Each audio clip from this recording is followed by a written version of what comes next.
Good evening. Local police are searching for a male suspect after a Lloydminster woman was sexually assaulted early Tuesday morning. Now, RCMP say it happened at around 2:30 a.m. near the train tracks at 48th Avenue.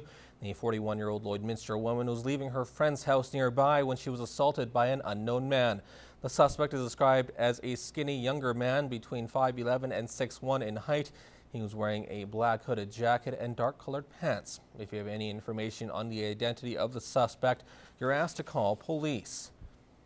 And Cuttknife RCMP are asking for the public's help in finding a missing person. 40-year-old Vernon Arthur Kasokio of Poundmaker First Nation was last seen at his home last Monday. Vernon Kasokio was a First Nations man described as 5'7" in height and weighs about 185 pounds and has black hair and brown eyes.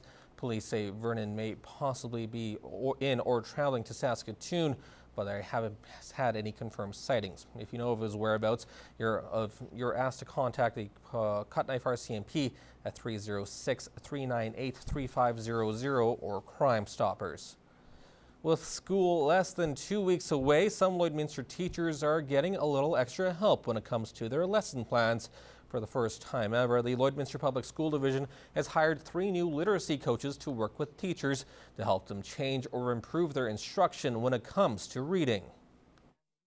We plan with teachers, we model lessons for them, we team teach with them, we work with small groups of kids as well to determine needs, and it's really like having 2 teachers instead of 1 in a classroom.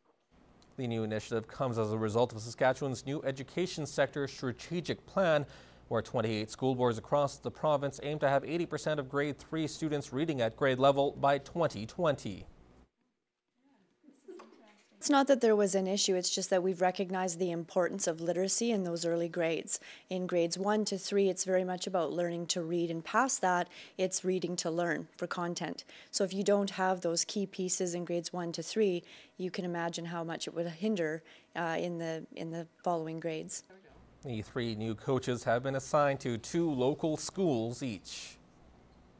It's been a comfortable, warm summer so far, but the last few days have hinted at colder temperatures, and that's not necessarily good for gardeners. We caught up with a seasoned gardener at Budmiller Park for some tips on how to weather through potential frost. Graham McCann reports.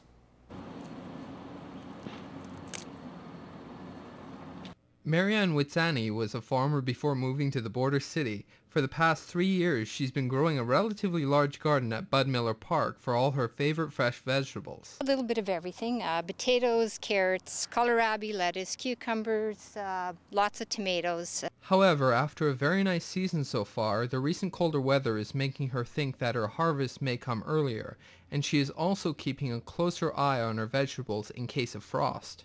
Once we get close to frost, we want to make sure all our tomatoes are picked. It'll finish off our cucumber plants, so we want to get into the garden and get those things.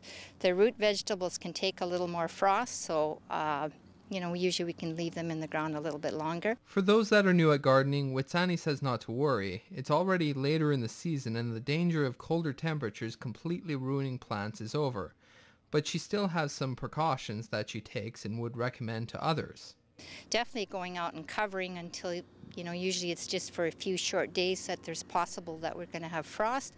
And if you cover and then next morning take off those blankets just to get through, and then hopefully again in September we'll get beautiful harvest weather and we'll be okay again for a while. Graham McCann, Newcap News.